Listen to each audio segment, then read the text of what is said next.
Well, I keep it in this room, and he doesn't see me use it because we're not in here at the same time. It's not going to be hugely important for you to track it today. Remain on place. I stood it up more. Thank you very much. That's not mine. Where did the one eraser go? Why is it over there? Alright, so, good day, everyone. As of talking about the wave boundary interactions yesterday, we've officially gone through every new scrap of physics information that we will cover.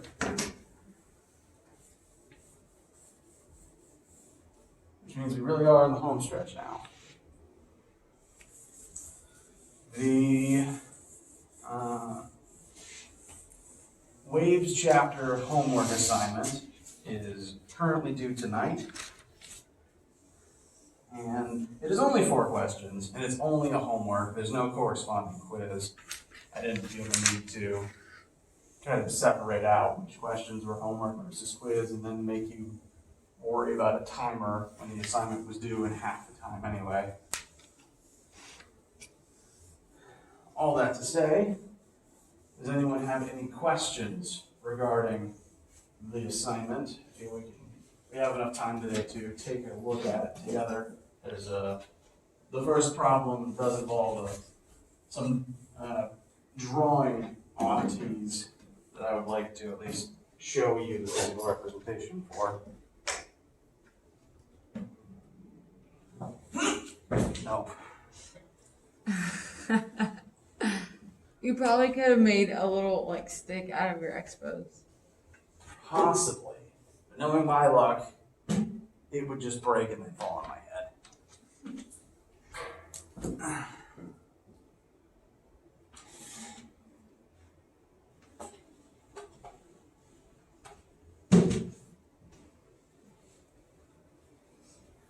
My computer's plugged in. What's happening here? This whole system is on.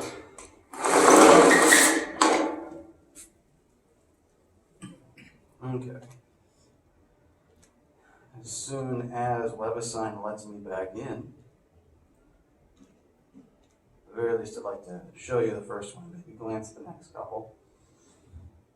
Because the physical situation in question 1 of this homework is a bit weird.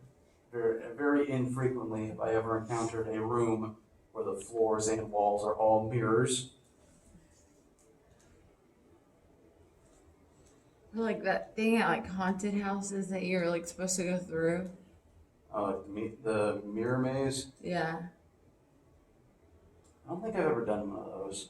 I definitely ran into the mirror multiple times. Oops.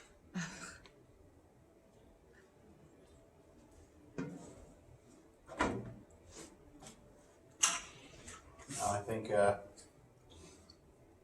think going through that, as soon as it become obvious to me that I can't just leave whenever I want to, I would freak out. Okay. So I want to at least show a different picture angle for what's happening in number 1. This is a room that is completely made of mirror, both the wall and the floor. And those two things are still at right angles to one another,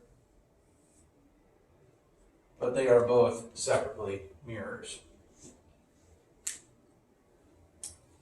An incident photon is traveling towards the floor at a known angle.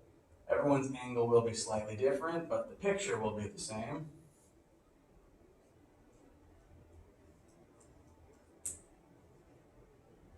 This is the angle that photon is going to approach the floor at.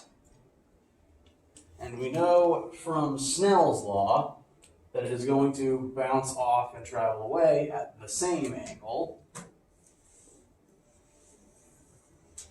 So Snell's law doesn't have a formula. It's just the concept. Well, there is technically a formula. It's angle incident equals the output angle. That's the formula. Because physics is the art of using numbers to explain the whole universe. There has to be a formula, even if it's a pointless one.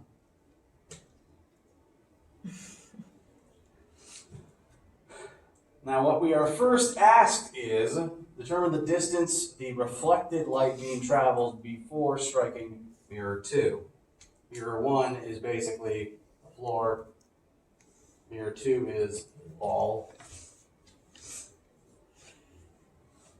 So we know the angle of travel for the photon, and we also know the distance between this spot and the base of the wall, 1.25 meters. So how could we possibly determine, whoops, that hypotenuse? Well, like you can make the 1.25 like on the top of that triangle. Okay, yes, we could redraw that up here if we wanted to. Saves us having to recalculate a different angle. Yeah. And that would go up to there. So sine, wait, opposite of, yeah, sine of that angle. Alright, so sine of your known angle equals 1.25 over c. Solve for c, and that should give you part A. Part B asks a slightly different question. That photon is eventually going to strike the wall, and it is also going to bounce away at the same angle it approached, but the perspective has shifted somewhat. It's not going to bounce off at this angle. The way the triangle's working, it's going to bounce off at this complementary angle. Because that's still a right, 90 degree right there. Like that, the right part of the triangle. This? The directly opposite from there. Yeah. This? Yeah. Yes, that's a right triangle.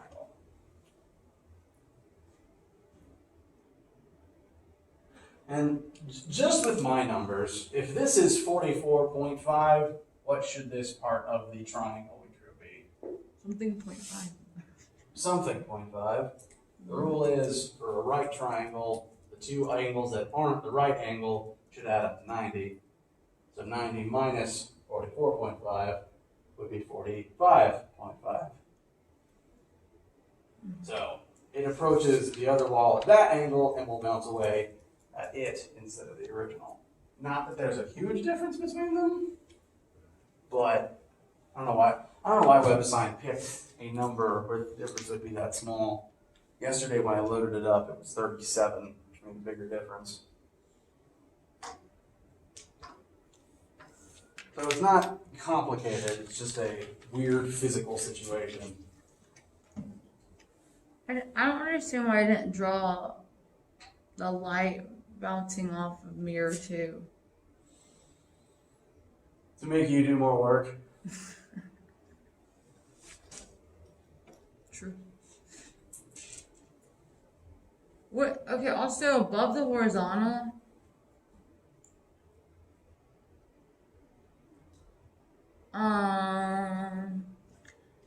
Oh. What? Yeah. What direction does the light beam travel after being reflected from mirror 2? The way we drew the picture, this is the output angle, technically, and that is degrees above the horizontal axis. Okay. It's a weird way of asking it. I would have worded it differently. Because I guess it could be off, what? Like the vertical axis. Ew, no. Wait. I don't know how you say that. Terribly sorry, pardon me. Wait, I do have a question. How do you phrase that they want the angle coming off of mirror 2 that's not the one that we did? No, it does want theta. Like, this is the angle it wants. No, but I'm saying, how do they ask for the other angle? This? Or the one on top? Aren't they the same? These two thetas are the same, yes. No, but those two angles, aren't they the same as well? These two? No. Okay. Like, Yeah, those aren't. they would be, yes. These Yeah. would both be 44.5. But how do they ask for that? Are they not going to ask you for that one? I guess they probably wouldn't, because most of these reflection problems like to phrase themselves in terms of degrees from the perpendicular axis. We've set up Snell's law such that most of these questions are asked from the lens of, this is the vertical axis, we tilt away from it, and like the angle is tilting away from the vertical. Well, not really the vertical, but the axis perpendicular to the surface doing the reflecting.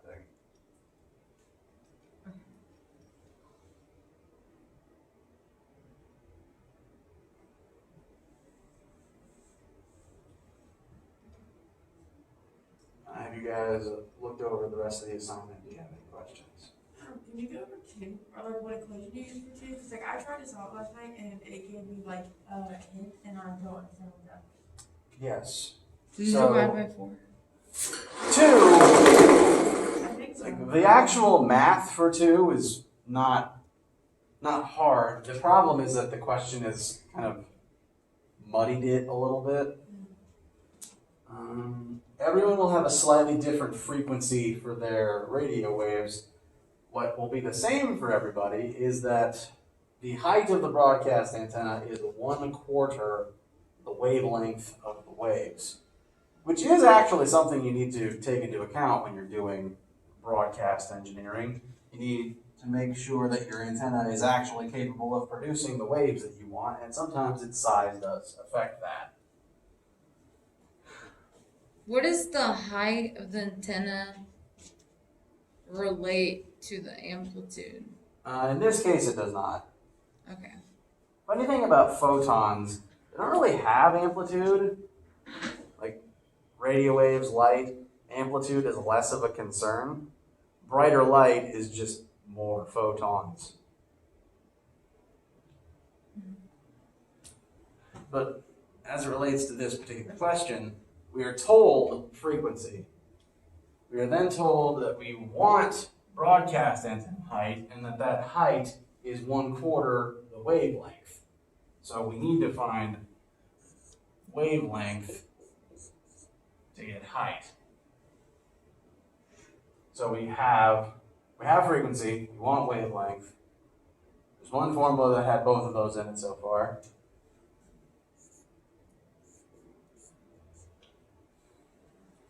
What is the speed of a radio wave?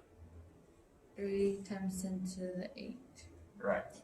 As soon as you see in any question the word light or the name of any other type of electromagnetic radiation, its speed is a known free given variable.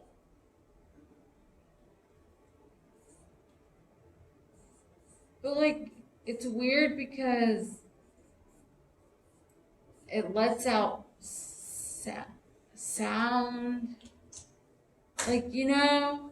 So, like, why are they trying to like mix both? Like, well, like a radio broadcast antenna does not transmit sound. Not literally. The antenna does not have speakers at the top, literally Yeah. blasting music to the entire tri-state area. Because those sound waves travel slowly and they dissipate pretty fast. Even if I could scream loud enough for the county over to hear me, they wouldn't hear me much further than that. Instead, electromagnetic waves go farther and they don't bother people who aren't listening for them.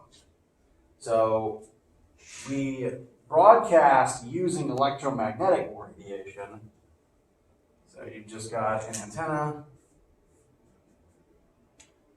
Part of the antenna's electrical system creates electromagnetic radiation that is sent out in all directions, and when that radiation hits your radio, I'm just drawing an old-timey radio here.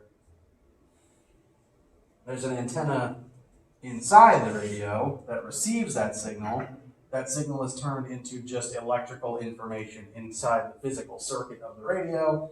That information and that circuit drives a speaker that then translates it back into audible sound. So that's same like with phones Same as a phone.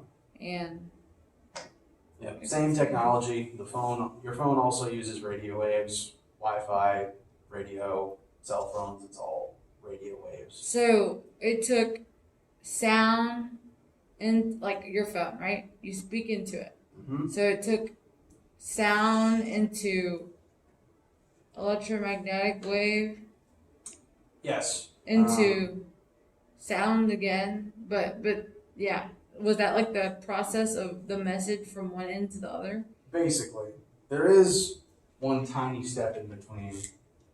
You've got sound going towards a microphone.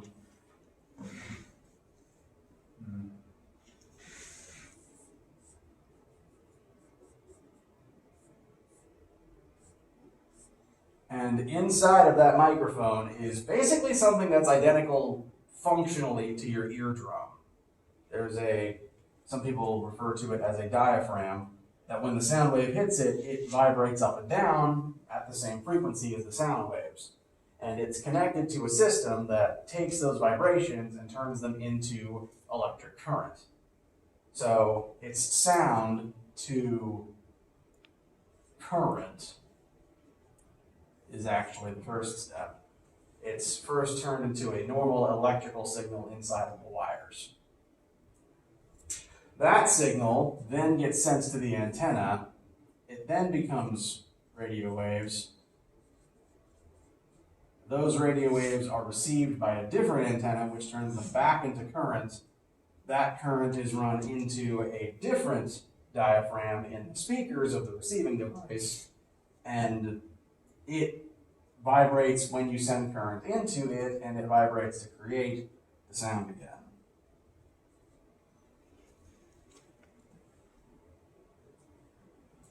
Okay, so would you divide 630 times 2 to the 3 to the other side? Yes, you would. And then divide that by 4. Yes. Okay, I got that. It still told me it was wrong. Oops. I don't understand. Oh, did you convert? Yeah. Oh 10 wait. to the 3 is that makes it into kilohertz, right? Well, sorry, yes. 630 kilohertz should become 630,000 normal hertz. Send that over using my numbers.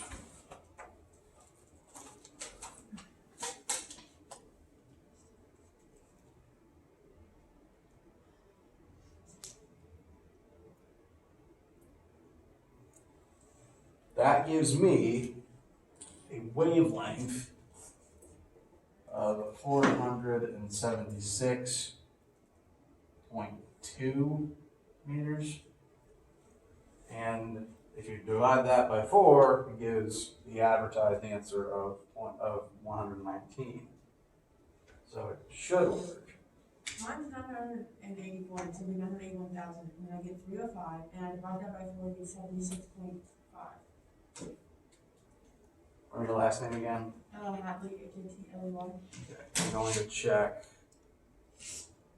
what the machine says about your answers.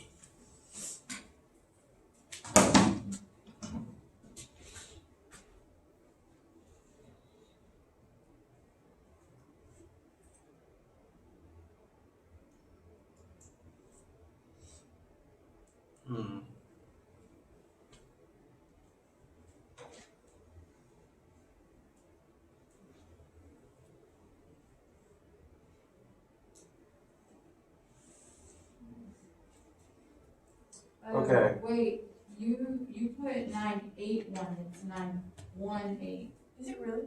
Mm-hmm. Ah, okay, that was wrong. And that's why I make sure to grade everything myself. I don't trust the computer. I really thought that was 981 the whole time. You know, looking at your data, it is 918 kilohertz. Got it. That makes sense now. I can see why your brain would jump to 981 because 981 is the digits in the gravitational constant. So that number sticks out in my brain at least. Yeah, now it's clear. That's right. All right.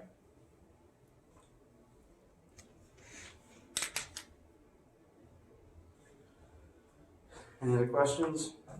And then we also mentioned like when Steve was right. 3 is an old classic.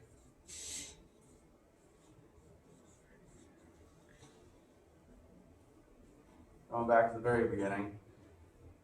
Because we can use this formula to describe wave speed, but this one still works, especially when you're talking about the distance the wave travels.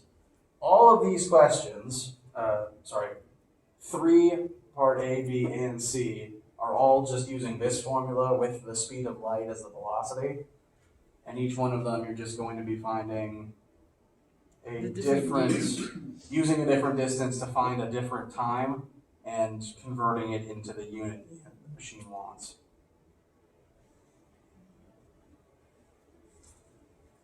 So from B, you just use the speed of light. Yes. So this will be provided to you, but this number will be given to you when you need it. Speed of light, very important constant. As soon as we are talking about any member of the electromagnetic spectrum, this is an automatically known variable. What is the laser beam? Laser? Yeah. Like what part of the spectrum is it? Oh, if it's a laser, that is visible light. It turns out the word laser is an acronym. It's not just a cool sounding word someone invented. What? Laser, the word laser is an acronym. It stands for light amplification by stimulated emission of radiation. Wait, then why is it light? Why isn't it not radiation? Radio waves. Wait, yes. Light and radio waves are the same thing. What? Remember, Just make sure because sometimes when the algebra goes funky, it would end up being D over V, right? Equals T. Or is it V? Times yes, V T, over V. that would become T equals D over V. Okay. Correct.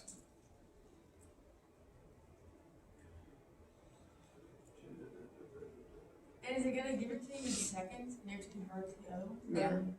Yes, it will automatically give you seconds for all 3 of them, but only one of them actually wants seconds. Right, but the other two want years and minutes. Correct. Yeah, that year one. If years gives you trouble in terms of days in a year, the conversion of days in a year to a year, let me know. I will make it act right. You can just assume 365.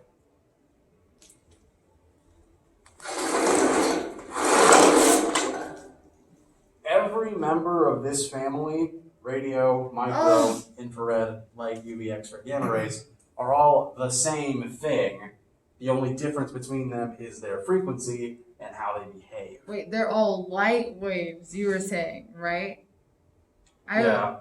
Okay. Radio waves I are thought just- you were saying visible light. And I'm like, the laser beam is a visible light? You can see lasers. Yeah, but it carries radio. So, what is that? Sorry, what was it? Oh, suppose a star. Wait, the C. See? Mm-hmm.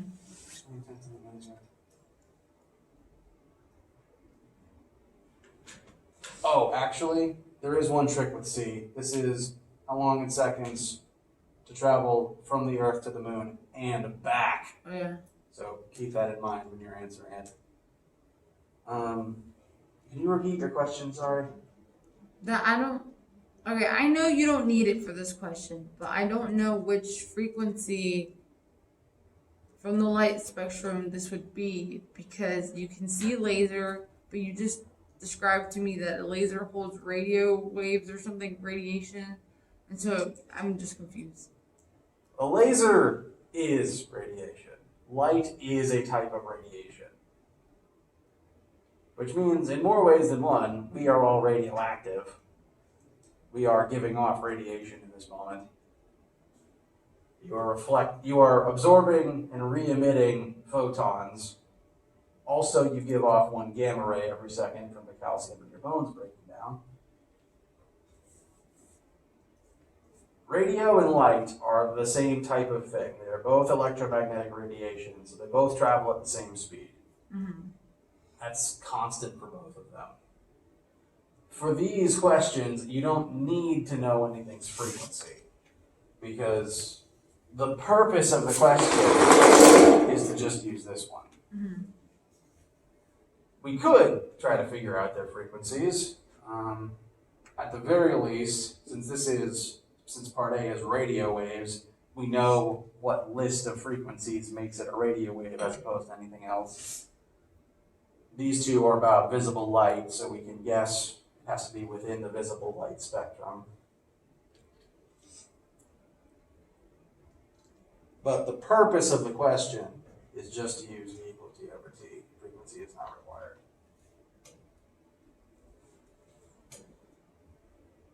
So like for the last one, you're saying like A goes once and back, so you gotta do the distance twice, right? Yes, either you plug in double the distance, or you find the time and double it. Mm-hmm. Something needs to be multiplied by 2. Okay, I have a question about talking on the phone. Mm-hmm. So like we made the chart over there, right? Yes. Whatever. But like is frequency's not the only thing that makes up sound. Can't something okay, wait. Can two things have the same frequency but like when you you hear it, they sound different? Assuming that you are in air and you're listening to sound waves, the frequency would determine the type of sound that you hear. So like that means that everyone has a little bit different frequency when they talk? Oh yeah, every human voice is made up of different frequencies, but no person's voice is ever one frequency of sound. If my voice was one frequency, it would sound like those awful shrill tones I played in that sound test. Dr. Owens, when I was a student here, built a program that you could speak into a microphone, it would take a sample of your voice, and it would show you the frequencies of sound that make up your voice. And everyone's voice is multiple together at once. No one sound that is naturally produced is ever just entirely one frequency. I know mine has a bunch of them, and he said in front of I did the test. He loaded up the program, he asked for volunteers. I spoke into it, he loaded the graph up on screen, it showed every frequency my voice is made of, and he said, oh wow, your voice has lower tones than I would have expected for a man. What does it even mean? Lower? Higher pitched. Oh, okay. Sorry, I said that wrong. The low tone statement was completely inaccurate. He said my voice was made of higher pitched frequencies than he would have expected for an average man. Maybe that's why I'm good at impressions. I just have good range. Did you see? Oh, I've been seeing recently, like, and I guess this is true because I have my sister too, because she got her sitting up. Like, when you get your tonsils taken out, like, if they're probably you can change your voice. The funny thing about your voice is a product of more than just your vocal cords. Because when you talk, on some level, your whole body is acting as a sound chamber. So if your body changes like measurably at all, your voice can change. So it's not just that. Wait, you're saying that if you I'm sorry. If you gain like a lot of weight, you don't have the same voice that you did as when you were skinny? It's possible, yes. I know of opera singers who, if their body changes size very drastically, if their body changes size really very noticeably, it affects the quality of their singing, which is at least important in opera because you need to have very specific pitches for it to count as opera. Wait, what is it? What do they like their body to be like more? Like what? You know the stereotype of the large woman in the Viking helmet? That's it. On average, the larger the person, the more operatic your voice is.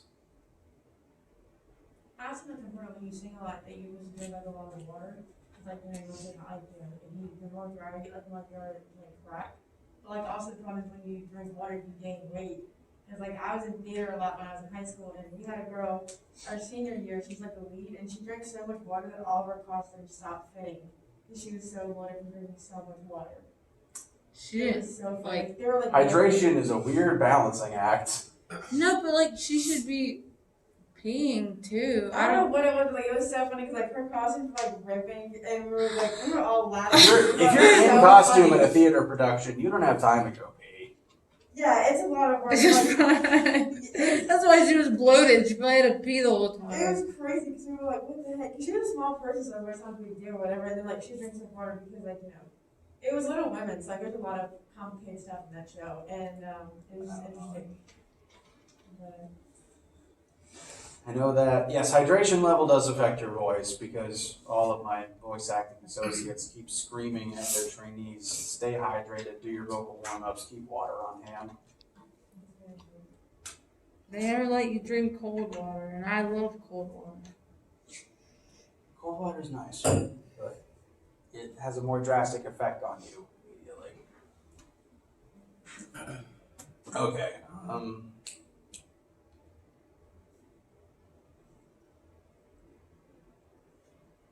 number 4 is just a trolley kind of concept question. is that like the reason? I know we asked about all kinds of mirrors yesterday, but like funhouse mirrors are kind of like a mirror maze. Like, what makes mirrors distort? The surface, whether or not the surface is flat or not. Wait, the surface of the mirror? If a mirror's surface is flat, like completely geometrically flat, all the rays will bounce off and travel in the same direction. So if, when it is flat, you look like you. Yes. Or at least as accurate as a hologram can be to the human eye. Wait, because you know how like there are some mirrors that make you look skinnier? No. You know what I'm talking about? There's some that The like funhouse make you like mirrors? elongate you, like yeah? So No, does that it's not funhouse, like I was talking about. Like, when you go like those, or talking about like an actual mirror that makes you look actually skin. like I just meant like an actual mirror. I don't know, like You can bend a mirror, like you know the at a lot of stores, like grocery stores and shopping centers, there would be the weird kind of fisheye mirrors up in the corners as you walk inside. At least as a kid, I would always look at my very weird reflection in it. I still look at it. You can bend a mirror like it's a lens, and it does bend the light. This type of mirror has very commonly been used in telescopes over the years because it takes all the light coming into the scope and focuses it into one point so that you can see all of it at once. So, a funhouse mirror is similar to this. The surface is still smooth enough to create a specular reflection, but if the surface itself is just curved like this, it will warp the image.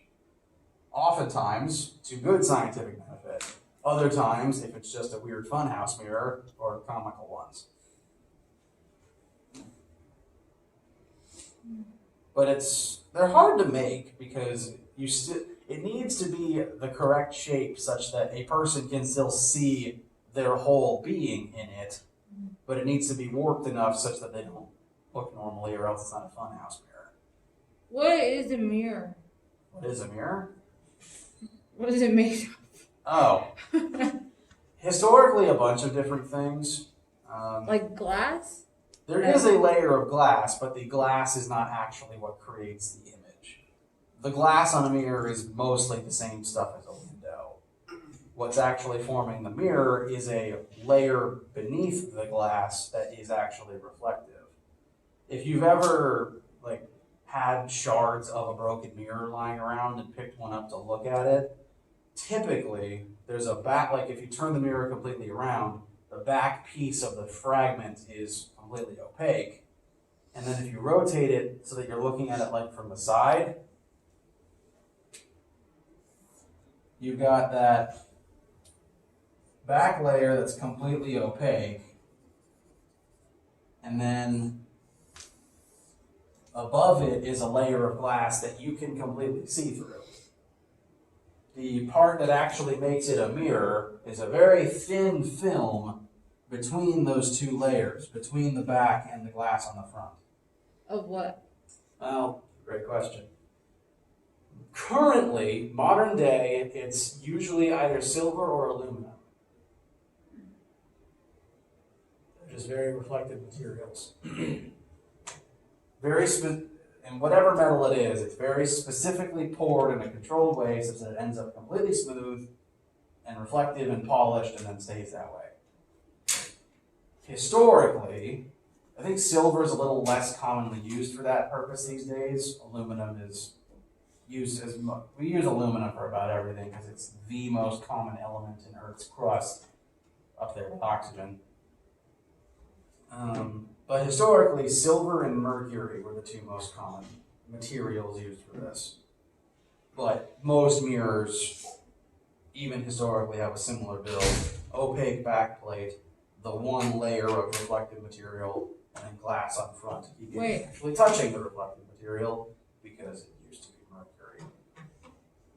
Why is it opaque in the back? If it wasn't, then you might end up with a two-way mirror. What does that mean? Like it appears that you can see, but like someone else can see you. Like you see into it. Like you know, like you go to like certain like. They use it a lot with like movies a lot. yeah, and I mean they're using like with like investigation stuff. Oh, like Like the you're- little glasses? Like you're watching yourself, like you see yourself, but someone's behind and they can watch you. But you Yeah. can't see them. Those are in. I've seen those at like Target too. I Like don't there's. like that. Is what? If you've gone to Target and there's just a big long mirror near the checkout section, there's people on the other side looking at you through it. Oh.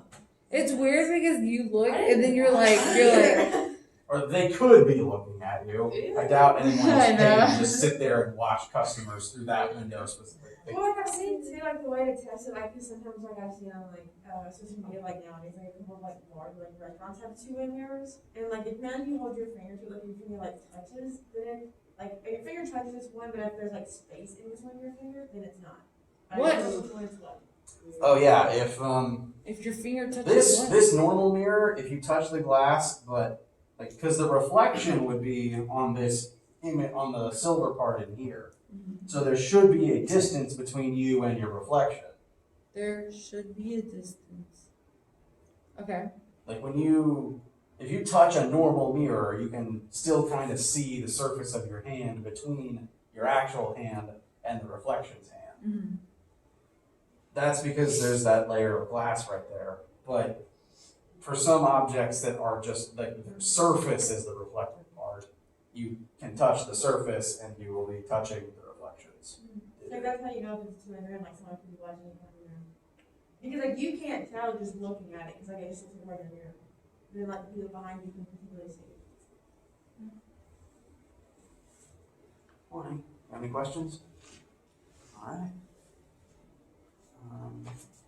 One sec, sorry. There we go. Homework 7. Oh, that's actually homework 5. That was labeled wrong. I apologize. Oh no. Am I out of copies? That's really weird. I'm never out of copies. I'm sorry. I can make sure that you have one though. This in the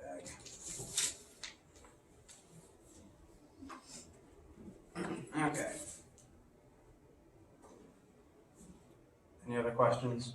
Anything at all? Also with like illusions, like light illusions, is that like you know like have you always said illusions? Like I saw one last night with like this guy that's in a food truck, and he had like this shot, I don't know if it was water or what, but it was a clear liquid in a little black container, And when you put the like shot thing in the container, it looked shorter than it was. And when you took it out, because there was light, it was like a bigger glass. So like basically like with illusions, like how does those work with light? Refraction. It's just The same thing as water. The thing with like like when you put like a pencil in your water and then it like grows or something. Yeah, the light bends. Yeah. It's just that. Additionally, if you've ever put something in water and then it vanishes, Oh yeah. that means it has the same index of refraction as the water. It's refracting the same way the water does, so the light doesn't bend when entering it from the water. That's like freaky. Mm-hmm. Because you can feel it. I mean, Yeah, you can. But you put it in can't- the water and it's still there. You take it out, and then you Yeah. can see it. It doesn't happen often in nature, but there are physical materials, various types of glass, that have the same refractive index as water, and therefore, to the human eye, vanish when you put them in water.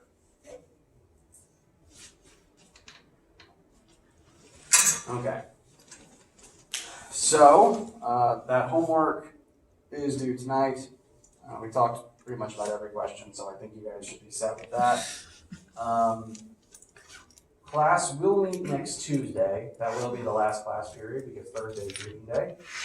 And since it's the last class period, and since I didn't get to bring Christmas fudge last semester, since the year broke before Thanksgiving, I have, at least at Christmas time, I have a tradition of bringing in fudge, and I was really sad I didn't get to do that this year. It's my grandmother's recipe that I've been making with her since I was a wee lad. And would you guys care if I like it if I brought in fudge that last day? yes. Okay. Does anyone not like chocolate?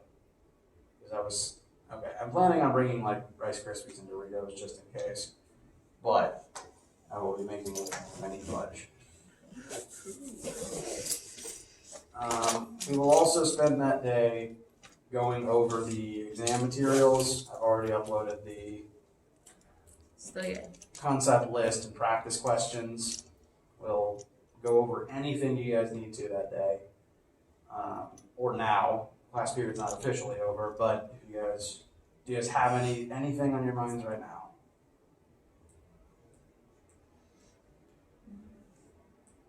Okay.